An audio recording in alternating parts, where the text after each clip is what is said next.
Hello students, good morning. Chemistry की online class में आप बच्चों का हार्दिक स्वागत है। उम्मीद करता हूं आप घर पे सेफ होंगे, सुरक्षित होंगे और कोविड-19 की जो गाइडलाइन है उसकी आप पालना कर रहे होंगे। फिलहाल हम अपने टॉपिक की बात करते हैं। हम जो बात कर रहे थे वो बात करें चैप्टर सेकंड। उस चैप्टर का नाम था एटॉमिक स्ट्रक्चर। चैप्टर वाकई में काफ़ी लंबा है, लेकिन आप इस चीज़ को ध्यान रखना, जो भी टॉपिक आपको पढ़ाए जा रहे हैं वो इस लेवल से पढ़ाए जा रहे हैं ताकि आगे जाके शायद आपको केमिस्ट्री के अंदर कोई दिक्कत ना आए। आपको सब चीज़ ऐसी लगेगी कि ये चीज़ हमने पहले पढ़ रखी है। मेरा मोटिव शुरू से यही रहता है कि बच्चों को अधिक से अधिक जानकारी जो भी टॉपिक के बारे में मैं दे सकता हूँ वो मैं कंप्लीट देने की कोशिश करता हूँ। आपका काम ही यही रहेगा, जो भी टॉपिक आपको पढ़ाए जा रहे हैं उसके ऊपर जितने भी न्यूमेरिकल्स बन सकते हैं उनको आप सोल्व करो। क्योंकि अगर ऑफलाइन क्लास होती तो मैं न्यूमेरिकल की अलग से क्लास लेता। फिलहाल ऑनलाइन के अंदर इतना टाइम नहीं रह पाता है कि आपकी जो न्यूमेरिकल्स उनकी क्लास ली जाए। फिर भी मैं आपसे यही कहूँगा कि फिर भी अगर आपके पास किसी विद्यार्थी पर कोई डाउट आता है तो मुझसे पर्सनली कह सकता है भाई, इसमें कोई समस्या नहीं है। कोई ऐसा शर्म वाली बात भी नहीं कि आप पूछ नहीं सकते। आपने पैसे दिए तो आप तुरंत पूछिए ताकि आपका डाउट जो है वहीं की वहीं क्लियर हो जाए। बिना बात किए हम अपने टॉपिक को स्टार्ट करते हैं। हम बात कर रहे थे बोहर के परमाणु मॉडल के बारे में। उस बोहर के परमाणु मॉडल में मैंने आपको काफ़ी सारे पॉइंट बताए थे, शायद आपको पॉइंट याद हो गए होंगे। इसके अलावा हम जो बात कर रहे थे वो बात कर रहे थे एप्लीकेशन ऑफ बोहर मॉडल।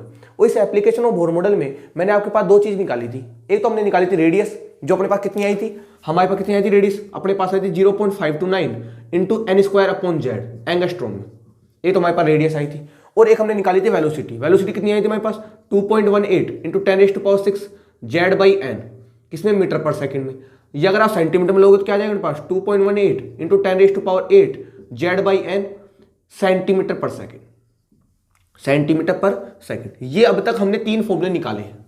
अब तक जो हमने बोहर का एप्लीकेशन पढ़ा है उसमें हमने एक तो रेडियस निकाली है और एक निकाली है वेलोसिटी। अब ये तो अपने पास मीटर में आ जाएगी, अपने पास आ जाएगी सेंटीमीटर। वो कोई समस्या का विषय है नहीं, वो तो निकाल सकते हो आप, ऐसी कोई बात है नहीं इसमें। हम तो मुद्दे वाली बात ही करेंगे। हमारे पास ये तो रेडियस का फॉर्मूला आ गया और एक हमारे पास आ गया वेलोसिटी का फॉर्मूला। मैंने बताया जो अपने पास रेडियस होती है वो किस किस पर डिपेंड करती है। एक तो अपने एन पर, एन क्या होता है यहाँ पर नंबर ऑफ ऑर्बिट, और ये डिपेंड करती है जेड पर। जेड बराबर क्या होता है एटॉमिक नंबर। और आपकी जो वेलोसिटी वो भी किस पर डिपेंड करती है, जेड पर, और किस पर डिपेंड करती है एन पर। क्लियर थी? यानी वेलोसिटी तो क्या होगी, प्रोपोर्शनल टू जेड होगी, इनवर्सली प्रोपोर्शनल टू क्या होगी अपने पास एन होगी। जैसे जैसे ऑर्बिट बढ़ेगा वैसे वैसे वेलोसिटी क्या हो जाएगी, डिक्रीज। और जैसे जैसे एटॉमिक नंबर बढ़ेगा वैसे वैसे वेलोसिटी क्या हो जाएगी, बढ़ जाएगी। यहां पर क्या था, रेडियस जो थी एन स्क्वायर समानुपाती थी और जो रेडियस अपने पास है वो जेड की क्या थी, व्यतकमानुपाती। जैसे जैसे जेड बढ़ता था वैसे वैसे रेडियस क्या होती कम, और जैसे जैसे एन स्क्वायर बढ़ता था वैसे वैसे रेडियस क्या होती थी अपने पास, बढ़ती थी। ये बात मैंने आपके साथ डिस्कस कर ली थी इससे पहले वाले लेक्चर में। उम्मीद करता हूं यहां तक की पूरी बात जो है आपको क्लियर हो चुकी होगी। आज हम बात करने इसके आगे की, आज हम बात करने वाले हैं इसके आगे की बात करने वाले हैं। कैसे बात करेंगे इसके आगे, सुनो भाई बात। आज का जो हमारा टॉपिक होने वाला है वो टॉपिक क्या होगा, देखो आज का जो हमारा टॉपिक है उस टॉपिक का नाम है, पहला एप्लीकेशन हमारे पास क्या था, कैलकुलेशन ऑफ रेडियस। दूसरा एप्लीकेशन हमारे पास क्या था, कैलकुलेशन ऑफ वेलोसिटी। तीसरा हमारे पास एप्लीकेशन है और वो एप्लीकेशन काफी इंपॉर्टेंट है, वो अपने पास है कैलकुलेशन ऑफ एनर्जी। क्या है अपने पास, calculation of energy of electron. Calculation of energy of electron, कि आप इलेक्ट्रॉन की एनर्जी को किस प्रकार निकालोगे, कि आप इलेक्ट्रॉन की एनर्जी जो है उसको किस प्रकार फाइंड आउट करोगे। अब तक हमने इलेक्ट्रॉन की रेडियस निकाल ली। हमने क्या किया है, हमने क्या किया, हमारे पास न्यूक्लियस होता है और हमारे पास इलेक्ट्रॉन होता है। हमने इस इलेक्ट्रॉन की वेलोसिटी निकाल ली कि इस इलेक्ट्रॉन इसकी स्पीड कितनी होगी। हमने यहां से यहां तक की क्या निकाली, इसकी डिस्टेंस निकाल ली। अब हमें देखना चाहते हैं कि इस इलेक्ट्रॉन की जो एनर्जी है वो एनर्जी कितनी होती है, वो निकालना चाहते हैं इस एप्लीकेशन नंबर 3 में। यानी हाँ आप ये निकालोगे कि इस इलेक्ट्रॉन की जो एनर्जी है वो एनर्जी कितनी होगी, टोटल एनर्जी इस इलेक्ट्रॉन की एट दैट टाइम कितनी होगी। तो बताऊंगा उसका फॉर्मूला कि यहां पर जो इलेक्ट्रॉन की एनर्जी है वो कितनी होती है, और इसके लिए बेसिक कॉन्सेप्ट तो क्या होगा और एडवांस कॉन्सेप्ट क्या होगा, कौन कौन सी विशेष बातें इस टॉपिक में आपको डिस्कस करनी होगी, वो सारी की सारी बातें आज के इस लेक्चर में हम करने वाले हैं। कुछ बातें तो आपके एनसीईआरटी की और कुछ बातें बियॉन्ड सिलेबस, या मैं कहूंगा वो बातें जो जेडब्ल्यू या नीट के एग्जाम में पूछी जाती हैं, वो सारी बातें आज इस लेक्चर में मैं आपके साथ डिस्कस करने वाला हूं। तो बिना बात किए अपने इस टॉपिक को स्टार्ट करते हैं। हमारा टॉपिक आज का calculation of energy of electron. किसकी बात कर रहे हैं कि इलेक्ट्रॉन की क्या निकालने चाहते हैं हम, एनर्जी। कैसे निकालेंगे, देखो एनर्जी, देखो जी ये आपके पास एटम है, ठीक है। इस एटम का सेंटर क्या अपने पास न्यूक्लियस है और यहाँ पे इलेक्ट्रॉन बैठा हुआ है। यही तो होता है। उसने ये तो कहा था भाई, बोहर ने क्या कहा था कि आपके पास जो एटम होता है उसके सेंटर में न्यूक्लियस होता है और जो इलेक्ट्रॉन उसके चारों क्या करता है भाई, सर्कुलर ऑर्बिट में क्या लगाता है, चक्कर लगाता है। यानी ऑर्बिट के बारे में सबसे पहले किसने बताया था, वैज्ञानिक नील्स बोहर ने। कहानी क्लियर। अब इस इलेक्ट्रॉन के पास दो तरह की एनर्जी होंगी भाई। जब ये मोशन करेगा, भाई इसके पास एनर्जी कितनी होगी, दो प्रकार, कौन कौन सी एनर्जी होगी भाई, जब ये मोशन करेगा, जब ये मोशन करेगा तो बताओ उसके पास काइनेटिक एनर्जी होगी कि नहीं होगी। भाई जब गति करता है तो उसके पास कौन सी ऊर्जा होती है, गति ऊर्जा। और इसकी पोजीशन के कारण इसके पास कौन सी एनर्जी होगी, पोटेंशियल एनर्जी, स्थितिज ऊर्जा। भाई जब ये गति करेगा तो बताओ इसके पास गति ऊर्जा होगी कि नहीं होगी। इलेक्ट्रॉन की मूवमेंट के लिए गति ऊर्जा होनी चाहिए ना, आप जो मूव करते हो, आप जो गति करते हो, उसके लिए आपके पास कौन सी ऊर्जा होती है, गति ऊर्जा। और जो आपकी स्थिति है वो आपके पास कौन सी ऊर्जा होती है, स्थितिज ऊर्जा। यानी इस इलेक्ट्रॉन के पास कितनी एनर्जी होगी, दो एनर्जी होगी। यानी इस इलेक्ट्रॉन के पास टोटल एनर्जी कितनी होगी, टी बराबर क्या है, यहां पर लिख देता हूं मैं ओपन करके। यहां पर इसके पास जो टोटल एनर्जी है, यहां पर इसके पास जो टोटल एनर्जी है वो दो प्रकार की होगी। एक तो अपने पास होगी इसके पास काइनेटिक एनर्जी, कौन सी एनर्जी होगी, काइनेटिक एनर्जी। कौन सी एनर्जी होगी, काइनेटिक एनर्जी। और एक इसके पास कौन सी एनर्जी होगी, पोटेंशियल एनर्जी। कौन सी एनर्जी होगी, पोटेंशियल एनर्जी। इसे बोलते हैं, हिंदी में बोलते हैं इसे गतिज ऊर्जा। क्या बोलते हैं इसे, गतिज ऊर्जा। और इसे क्या बोलते हैं, इसे बोलते हैं स्थितिज ऊर्जा। क्या बोलते हैं इसे, स्थितिज ऊर्जा। ठीक है जी।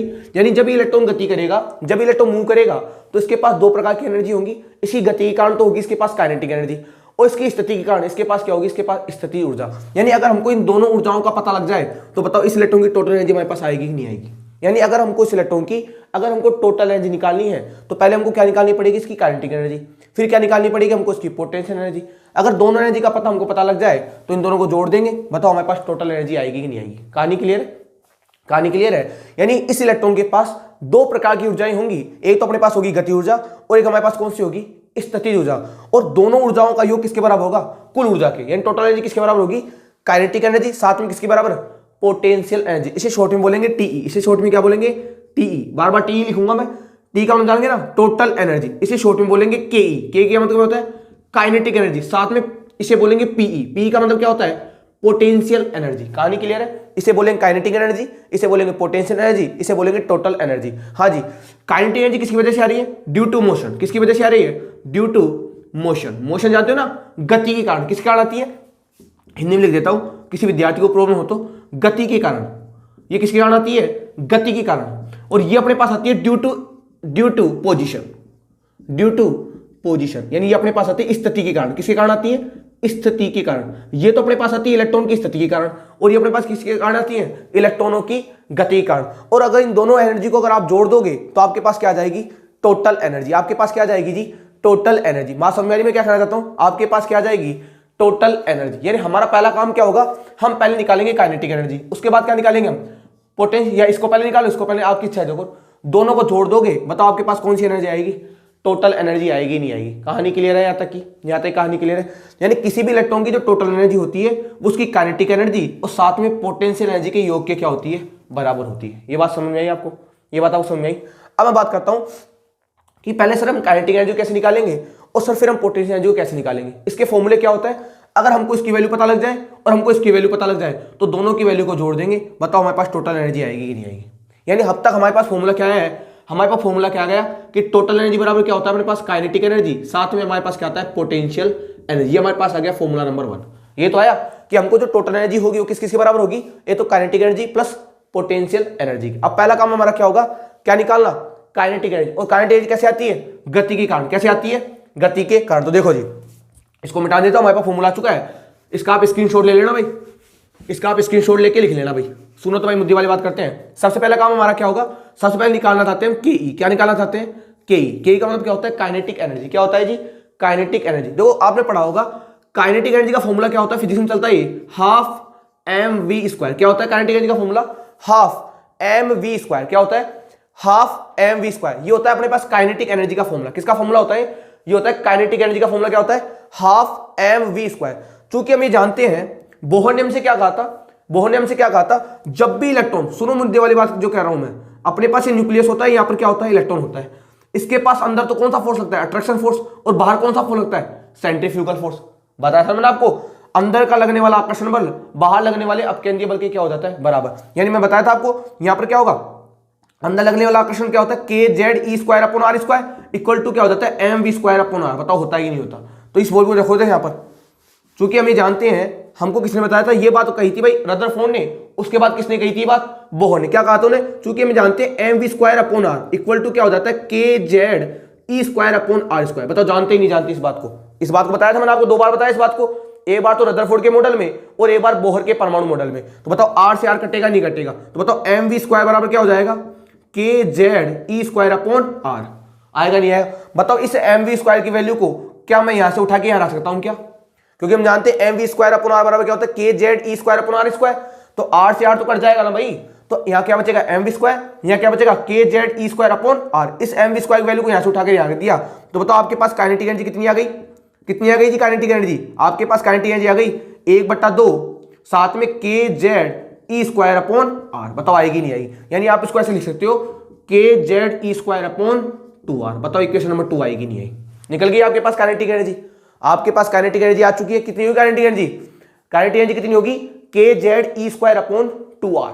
यहां तक बात क्लियर है। एक एक फॉर्मूले को ध्यान से देखना, हमारे पास काइनेटिक एनर्जी का फॉर्मूला क्या है, हमारे पास काइनेटिक एनर्जी का फॉर्मूला आ चुका है के जेड ई स्क्वायर अपॉन 2r। ये आ गया अपने पास इक्वेशन नंबर 2।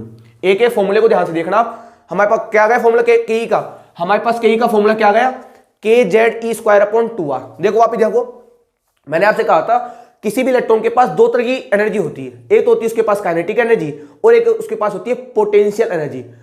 काइनेटिक एनर्जी कैसे होती है, उसके मोशन के कारण, और पोटेंशियल एनर्जी क्यों होती है, उसकी पोजीशन के कारण। अगर मैं दोनों एनर्जी को जोड़ दूंगा तो मेरे पास कौन सी एनर्जी आ जाएगी, टोटल एनर्जी। अब काइनेटिक एनर्जी का फॉर्मूला क्या होता है, हाफ एम वी स्क्वायर। चूंकि हम जानते हैं M V square upon R बराबर क्या होता है, के जेड ई स्क्वायर अपॉन आर स्क्वायर। बताओ आर से आर कटेगा नहीं कटेगा, तो एम वी स्क्वायर बराबर क्या हो जाएगा, K Z E square upon are. अब इस वैल्यू को उठा के यहाँ रख दिया, बताओ हमारे पास फॉर्मूला बन के आया कि नहीं आया, आ गया। अब बात करते हैं दूसरी एनर्जी। दूसरी एनर्जी हमारे पास कौन सी है, इसको मिटा देता हूं मैं, आप लिख लेना इस चीज को। दूसरी एनर्जी हमारे पास कौन सी है, हमारे पास दूसरी एनर्जी हमारे पास पोटेंशियल एनर्जी। कौन सी एनर्जी हमारे पास, पोटेंशियल एनर्जी, क्योंकि हमको इसका पता लग गया। अगर हमको इसका पता लग जाएगा तो दोनों को जोड़ देंगे, बताओ हमारे पास टोटल एनर्जी आएगी नहीं आएगी, आ जाएगी ना। देखो जी, पोटेंशियल एनर्जी का फॉर्मूला क्या होता है, इसका फॉर्मूला होता है के Q1 Q2। ये फिजिक्स के फॉर्मूले भाई, के केवल लिख दिया गलती से मैंने, वापस लिख देते हैं। पोटेंशियल एनर्जी का फॉर्मूला क्या होता है, के Q1 Q2 अपॉन आर, के Q1 Q2 अपॉन आर। के तो क्या है, के तो यहां पर एक कांस्टेंट है जिसकी वैल्यू बताई थी मैंने आपको, 9 × 10⁹ न्यूटन मीटर स्क्वायर पर कूलम स्क्वायर बताई थी नहीं मैंने आपको। रेडियस कैलकुलेशन में और वेलोसिटी कैलकुलेशन में मैंने आपके साथ ये वैल्यू डिस्कस की थी। इसे बोलते हैं कूलाम स्थिरांक, कूलामिक स्थिरांक बोलते हैं इसको। चलो खैर हमको मतलब नहीं है फिलहाल। तो Q1 क्या है, चार्ज। देखो कैसा चार्ज, जैसे अपने पास मान लो ये अपने पास क्या एटम है, यहां पर सेंटर में न्यूक्लियस होगा और यहां पर क्या होगा, इलेक्ट्रॉन होगा। तो इसे तो बोलते हैं Q1, इसे तो क्या मानो Q1, इसे क्या बोलोगे जी, इसे बोलोगे Q2। ये तो इस पर आवेश और ये इस पर आवेश। हाँ जी, इस न्यूक्लियस पे कितना चार्ज होगा, इस न्यूक्लियस पे कितना चार्ज होता है, हम जानते हैं न्यूक्लियस पे चार्ज होता है E। कितना होता है E। अब जितना इसके पास प्रोटॉन होंगे भाई, जितने इसके पास प्रोटॉन होंगे उतना ही तो इसके ऊपर चार्ज होगा। बताया था मैंने आपको कि न्यूक्लियस में क्या होता है, प्रोटॉन प्लस न्यूट्रॉन। तो प्रोटॉन के ऊपर चार्ज पॉजिटिव होता ही नहीं होता। और प्रोटॉन किसके बराबर होते हैं, प्रोटॉन किसके बराबर होते हैं, एटॉमिक नंबर के। यानी जितना ज्यादा एटॉमिक नंबर होगा प्रोटॉन भी उतना ज्यादा होंगे, और जितने ज्यादा प्रोटॉन होंगे चार्ज भी उतना ज्यादा होगा। यानी इस न्यूक्लियस में कितना चार्ज होगा, अगर इसके पास एटॉमिक नंबर Z है बस उसके ऊपर चार्ज प्लस का Z ही होगा कि नहीं होगा। और इलेक्ट्रॉन पे चार्ज क्या होगा, माइनस का E होगा कि नहीं होगा। इस पे चार्ज क्या होगा, माइनस का E, इस पे चार्ज क्या होगा, प्लस का E। कितने होंगे, Z ही होगा कि नहीं होगा। और डिस्टेंस क्या है इन दोनों के बीच की, R। ये लो जी, बात में आ रही है क्या। अरे मैंने आपसे कहा था न्यूक्लियस के अंदर क्या होता है, प्रोटॉन प्लस न्यूट्रॉन। अब प्रोटॉन पे चार्ज क्या होता है, पॉजिटिव, न्यूट्रॉन पे चार्ज होता है 0, ओवरऑल चार्ज क्या होगा, पॉजिटिव। अब प्रोटॉन बराबर क्या होता है, Z ही तो होता है। जितना एटॉमिक नंबर होता है उतने तो प्रोटॉन होते हैं भाई न्यूट्रल एटम में।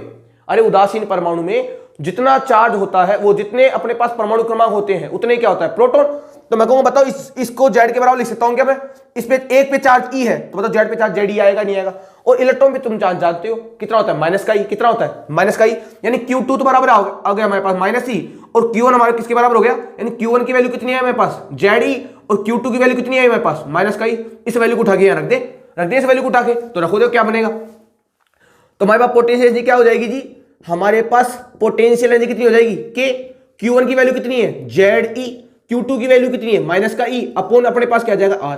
बताओ क्या बनेगा फॉर्मूला। तो पोटेंशियल एनर्जी का फॉर्मूला क्या बनेगा जी, के जेड E से E मल्टीप्लाई करो E स्क्वायर, और माइनस साइन आ जाएगा आगे, अपॉन में आ जाएगा हमारे पास R। इक्वेशन नंबर होगा हमारे पास 3। बताओ बात समझ आएगी नहीं आई, बात समझ आएगी नहीं आई कि पोटेंशियल एनर्जी का फॉर्मूला कैसे निकालोगे। क्लियर बात। हमारे पास फॉर्मूला होता है के Q1 Q2 अपॉन R। हम जानते हैं Q1 बराबर क्या होगा, न्यूक्लियस पे चार्ज। कितना चार्ज होगा न्यूक्लियस पे, हम जानते हैं एक न्यूक्लियस पे चार्ज E होता है। अगर उसके ऊपर परमाणु क्रमांक Z हो तो चार्ज कितना होगा उसका, ZE। इलेक्ट्रॉन में चार्ज होता है माइनस ई, वैल्यू को पुट कर देंगे, बताओ हमारे पास फॉर्मूला क्या आएगा पोटेंशियल एनर्जी का, माइनस के जेड ई स्क्वायर अपॉन आर। रख दो फॉर्मूले को यहाँ, तो हमारे पास तीसरा फॉर्मूला क्या आ गया, पी बराबर क्या आ गया हमारे पास, माइनस का के जेड ई स्क्वायर अपॉन कितना आर। इक्वेशन नंबर हमारे पास आ गई थर्ड। ठीक है, बताओ निकाल सकते हो नहीं निकाल सकते हो, यहां से निकाल सकते हो ना। अब देखते जाओ, अब देखना आप इंपॉर्टेंट बातें कौन कौन सी निकल के आएंगी। हमने बोला फॉर्मूला क्या था हमारे पास कि टोटल एनर्जी बराबर क्या होती है, kinetic energy plus potential energy. Kinetic energy का फॉर्मूला क्या है हमारे पास, के जेड ई square upon 2r। Potential energy का फॉर्मूला क्या है हमारे पास, माइनस के Z E square upon are. अब बताओ इस के ई की वैल्यू को और इस पी की वैल्यू को बताओ, इस फॉर्मूले रख सकता हूं नहीं रख सकता, तो रखो फॉर्मूला। बताओ तो टोटल एनर्जी बराबर क्या होती है, चूंकि हमने टोटल एनर्जी बराबर क्या होती है, kinetic energy plus potential energy. Kinetic energy की वैल्यू कितनी आई मेरे पास, के जेड ई square upon 2r plus potential energy की वैल्यू कितनी है, माइनस के Z E square upon are. बताओ वैल्यू है कि नहीं, खोलो इसको ओपन करो, के जेड ई स्क्वायर अपॉन 2r प्लस और माइनस क्या हो जाएगा, माइनस के Z E square upon are. आएगा नहीं आएगा, के जेड स्क्वायर को कॉमन ले सकता हूं, यहां से मैं कॉमन ले सकता हूं ना, इसको बाहर निकालो इसको, तो यहां क्या बचाएगा 1 upon 2r minus 1 upon R. LCM ले लोगे यहाँ, तो बताओ क्या बनेगा यहाँ पर, के जेड ई स्क्वायर, लो एलसीएम, नीचे क्या ले लोगे एलसीएम 2r लोगे, ऊपर क्या बचेगा 1 माइनस 2 बचेगा नहीं बचेगा, काट लोगे ना, r से r गया और 2r से 2 आ गया, 1 माइनस 2, तो 1 माइनस 2 बराबर क्या होता है, के जेड ई स्क्वायर अपॉन माइनस का 1 डिवाइड बाय आ जाएगा 2r। तो माइनस 1 को मल्टीप्लाई करो तो माइनस 1 ही रहेगा ये, तो मैं कहूंगा ये किसके बराबर हो जाएगा, माइनस का साइन आ जाएगा आगे, माइनस के जेड ई स्क्वायर अपॉन 2r। बताओ हमारे पास टोटल एनर्जी का फॉर्मूला कितना आया, हमारे पास टोटल एनर्जी का फॉर्मूला कितना आ गया जी, हमारे पास टोटल एनर्जी का फॉर्मूला आ गया माइनस के जेड ई स्क्वायर अपॉन कितना 2r। ये टोटल हो गई, ये पोटेंशियल हो गई, और ये हमारे पास होगी काइनेटिक एनर्जी। ध्यान से देख लो इन फॉर्मूलों को, इन फॉर्मूलों को ध्यान से देख लो जिनको मैंने बॉक्स किया है कि हमारे पास काइनेटिक एनर्जी का फॉर्मूला कितना होता है, वापस देखो ध्यान से, क्योंकि हमारी टोटल एनर्जी बराबर क्या होती है, kinetic energy plus potential energy. Kinetic energy का फॉर्मूला क्या होता है, के जेड ई स्क्वायर अपॉन 2r। कैसे आया बताया था मैंने आपको। पोटेंशियल का फॉर्मूला कितना होता है, माइनस के जेड ई स्क्वायर अपॉन आर। कैसे आया ये बता दिया मैंने आपको, दोनों को रख दिया। बताओ मेरा फॉर्मूला क्या निकल के आया, माइनस के जेड ई स्क्वायर अपॉन 2r। क्लियर है, तीनों फॉर्मूले लिख रखे हैं मैंने, देखो काइनेटिक एनर्जी बराबर क्या होता है, के जेड ई square upon 2r। Potential energy कितनी होती है, माइनस के जेड ई स्क्वायर अपॉन आर, और टोटल एनर्जी कितनी होती है, माइनस के जेड ई square upon 2r। Formula number आ गया अपने पास 4। 4 फॉर्मूले दिख रहे हैं आपको साफ साफ, क्लियर है आपको। ध्यान से देख लो फॉर्मूले को, एक एक फॉर्मूला आपके ऑन टिप्स होना चाहिए, आपको बिल्कुल याद होना चाहिए, और आपको रटने की बिल्कुल आवश्यकता नहीं हुई। अगर आपके कॉन्सेप्ट अच्छे हैं तो फॉर्मूला आप अपने आप बना सकते हो भाई, जरूरी नहीं होती कि हर चीज को आप रट के ही पढ़ो। अगर आपको फॉर्मूला याद है, अगर आपको फॉर्मूला याद है, मतलब कॉन्सेप्ट याद है, तो फॉर्मूले में निकलना या फॉर्मूले को डिराइव करना बिल्कुल क्या हो जाता है, सिंपल हो जाता है। यहां तक कहानी क्लियर है, यहां तक कहानी क्लियर। अब सुनो, चूंकि हम जानते हैं तो हमारे पास क्या निकल के आया, देख लो ध्यान से बात, एक एक बात को सुनना ध्यान से। चूंकि हम जानते हैं हमारे पास टोटल एनर्जी किसके बराबर आ गई, क्या था टोटल एनर्जी का फॉर्मूला हमारे पास, माइनस के जेड ई स्क्वायर अपॉन कितना 2r। बताओ था कि नहीं था, ये था हमारे पास। चूंकि हम जानते हैं आ बराबर क्या होता है, आ बराबर क्या होता है, N square H square upon 4 pi square R square N square H square upon 4 pi square M K Z ई स्क्वायर। निकाली थी वैल्यू हमने, ये वैल्यू हमने कहां निकाली थी, जब हमने पढ़ा था बोहर का पहला एप्लीकेशन कैलकुलेशन ऑफ रेडियस, वहां पर ये वैल्यू हमने निकाली थी। तो बताओ यहां से आर की वैल्यू को उठा के यहां रख सकते हैं क्या, हम रख सकते हैं, रखो वैल्यू। तो बताओ टोटल एनर्जी बराबर कितना हो जाएगी मेरे पास, क्या आ जाएगा ऊपर, माइनस के जेड ई स्क्वायर अपॉन नीचे क्या जाएगा 2 को मल्टीप्लाई करो आर से, आर क्या है यहां पर एन स्क्वायर एच स्क्वायर, और ये बटे संख्या कहां चली जाएगी ऊपर, ये तो जानते हो ना 4 pi square M K Z E square. बताओ बात सही है कि नहीं। अब देखो आप, 2 दूनी के कितने हो गए 4, ऊपर क्या बचा, और कुछ कटेगा क्या, और कुछ नहीं कटेगा यहां पर। देखो तो टोटल एनर्जी बराबर कितना हो जाएगा मेरे पास, माइनस का माइनस, के को के से मल्टीप्लाई करो क्या जाएगा मेरे पास के स्क्वायर, जेड को जेड से मल्टीप्लाई करोगे क्या जेड स्क्वायर। साफ साफ लिख देता हूं ताकि बातें आपको क्लियर हो जाए।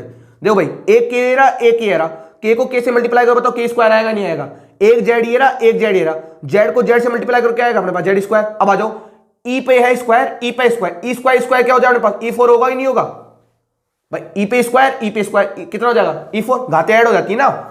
आ जाओ जी, यहां पर क्या बचा 2 बच गया ना, 2 को आगे लिख देता हूं, क्या बच गया पाई स्क्वायर, साथ में क्या बचा एम। बताओ बचा ही नहीं बचा, इसके अलावा कुछ बचा है ऊपर, कुछ नहीं बचा। बटे में क्या आएगा हमारे पास एन स्क्वायर, साथ में क्या आएगा हमारे पास एच स्क्वायर।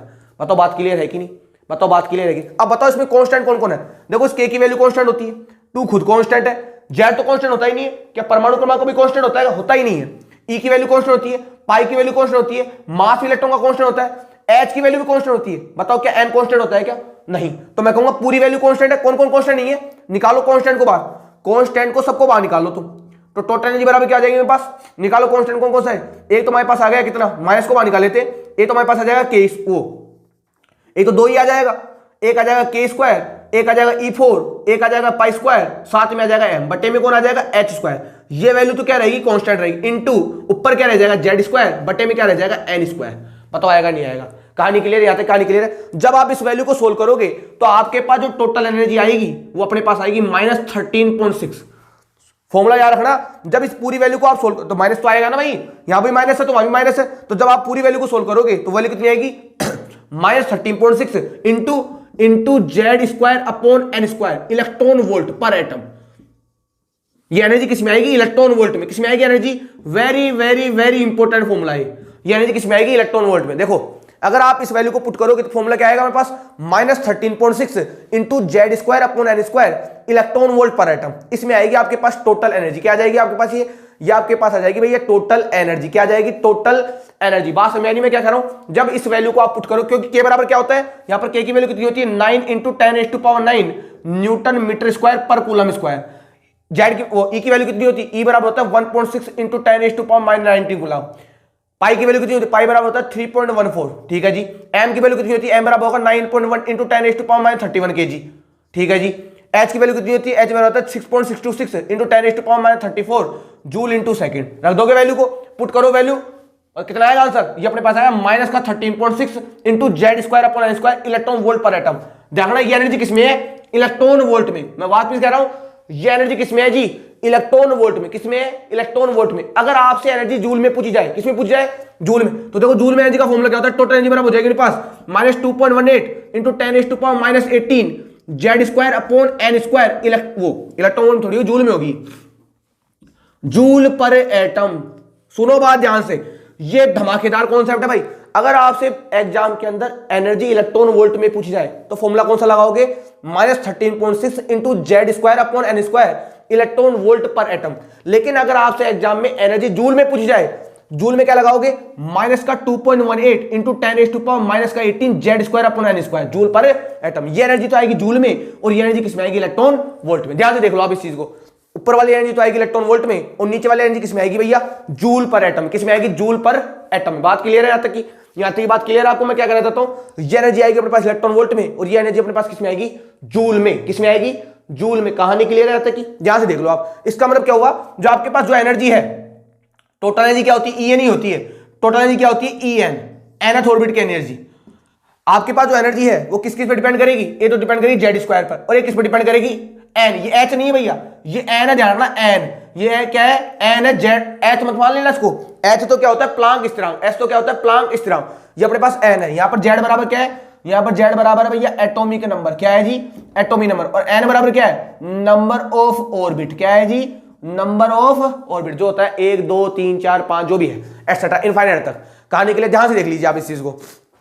क्लियर फॉर्मूले, आप इसके स्क्रीनशॉट ले लेना ताकि आपको पूरा फॉर्मूला पता लग जाए कि फॉर्मूला आया तो आया कैसे। क्लियर है।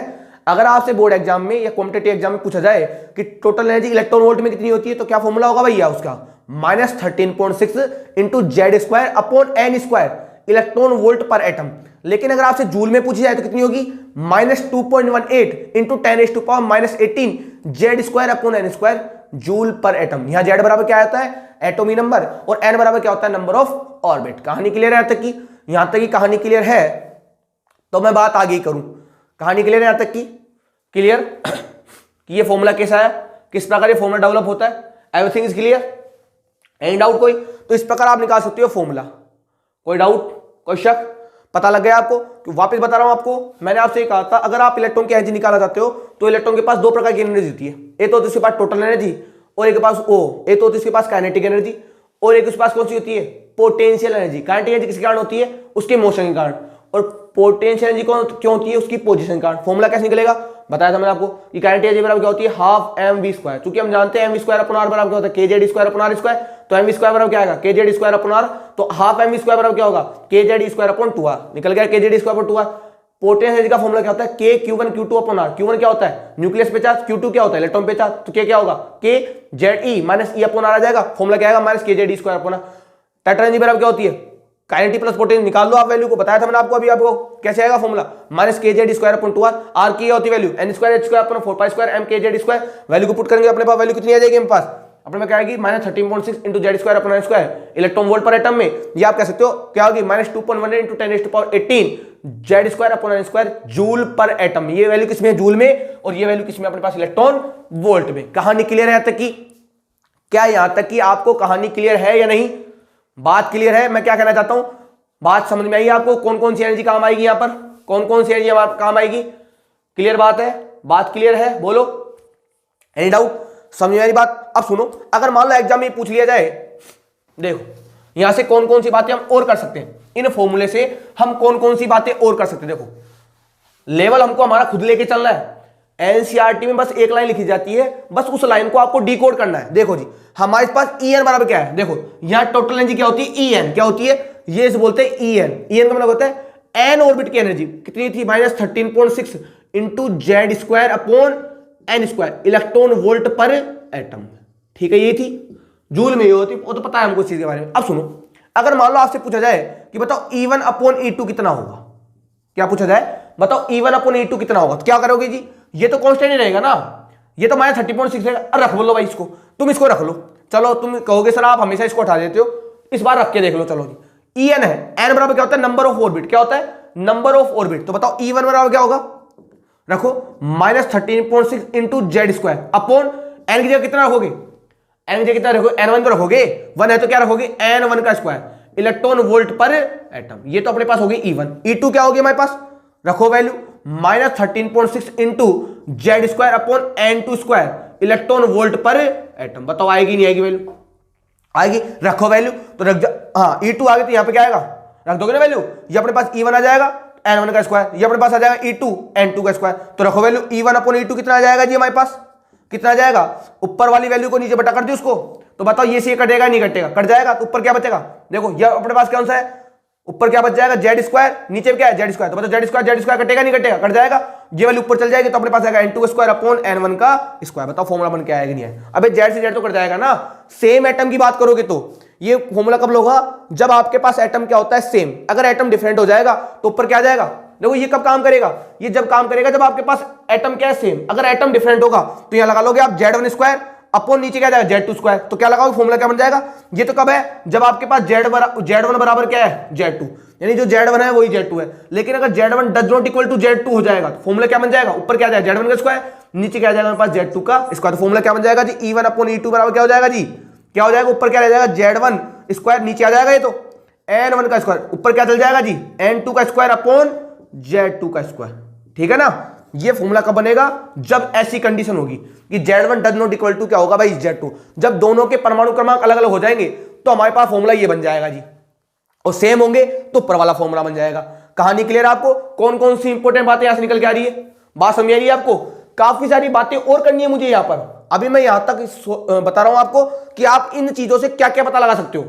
कहानी क्लियर आपको, कहानी आपको क्या क्लियर है क्या, देख लो ध्यान से, आप किसी भी एटम के लिए क्या निकाल सकते हो, यहां से एनर्जी निकाल सकते हो भाई, क्योंकि आपको हर एटम के लिए जेड पता होगा, आपको एन का पता होगा, तो दोनों को वैल्यू रखोगे, बताओ एनर्जी निकल के आएगी नहीं आएगी, निकलवाऊंगा मैं हाइड्रोजन के लिए, हाइड्रोजन एटम की जो एनर्जी है वो आपके सिलेबस में चलती है, उसको हम डिस्कस करेंगे, लेकिन आप इस फॉर्मूले को ध्यान से देखना कि इस फॉर्मूले से आप कौन कौन सी वैल्यूओं को फाइंड आउट कर सकते हो। काफी सारी बातें आपको इस बोर्ड के ऊपर मिलेगी जो आपको एनसीईआरटी की बुक में नहीं मिलेंगी भाई, ध्यान रखना इस चीज के बारे में। अभी तक तो मुझे काफी बातें और करनी है इस कॉन्सेप्ट के बारे में, क्योंकि मुझे डिटेल में इस टॉपिक को डिस्कस करना है, बेसिक लेवल से लेके एडवांस लेवल तक। कहानी ध्यान से देख लीजिए आप इस फॉर्मूले को, मैं देख लेता हूं कैमरे में सही है कि नहीं, क्लियर है भाई, थोड़ा जूम करके देखे क्या, देखा जूम करते हैं, अब क्लियर है आपको, थोड़ा पास कर देते हैं, अब देख लो आप, आपको पूरी चीज क्लियर होगी कि फॉर्मूला आपको क्या कह रहा है। एक एक फॉर्मूले को ध्यान से देख लेना कि जब Z1 बराबर Z2 हो जाएगा तो ऊपर से ऊपर कट ही जाएगा अपने पास, तो अपने पास नीचे वाली वैल्यू ऊपर चली जाएगी, ऊपर वाली वैल्यू नीचे आ जाएगी। E1 अपॉन E2 बराबर क्या हो जाएगा, n2 का स्क्वायर अपॉन n1 का स्क्वायर, और अगर Z1 not equal to Z2 हो जाए तो क्या होगा, Z1 square upon n1 square, n2 square upon Z2 का स्क्वायर। वैल्यू रख देना आप एग्जाम में, आपके पास E1 अपॉन E2 का क्या आ जाएगा जी, रेशियो आ जाएगा।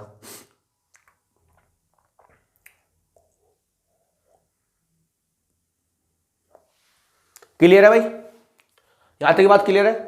आगे की बात करेंगे हम आगे वाले लेक्चर में, आगे जो लेक्चर आएगा उसमें मुझे अभी तक बताना है आपको कि टोटल एनर्जी का काइनेटिक एनर्जी से, टोटल एनर्जी का पोटेंशियल एनर्जी से और काइनेटिक एनर्जी का पोटेंशियल एनर्जी के साथ रिलेशन कैसा होगा। अगर मान लो एग्जाम में आपको टोटल एनर्जी दे दी जाए और काइनेटिक एनर्जी पूछ जाए तो आप कैसे निकालोगे। अगर मान लो एग्जाम में आपको टोटल एनर्जी दे दी जाए और पोटेंशियल एनर्जी पूछ जाए तो कैसे निकालोगे। और मान लो एग्जाम में आपको काइनेटिक एनर्जी दे दी जाए और पोटेंशियल एनर्जी पूछ जाए तो आप किस प्रकार निकालोगे। यानी हमको इसका इसके साथ, हमको इसका इसके साथ और इसका इसके साथ क्या देखना है, रिलेशन। यानी कौन कौन से रिलेशन यहां से डेवलप होंगे और भी कुछ बातें मैं आपको बेसिक लेवल से एडवांस लेवल तक की इस टॉपिक के अंदर डिस्कस करूंगा इससे आगे वाले लेक्चर के अंदर। अभी के लिए इतना ही, धन्यवाद। देखते रहिए और समझते रहिए कॉन्सेप्ट को भाई।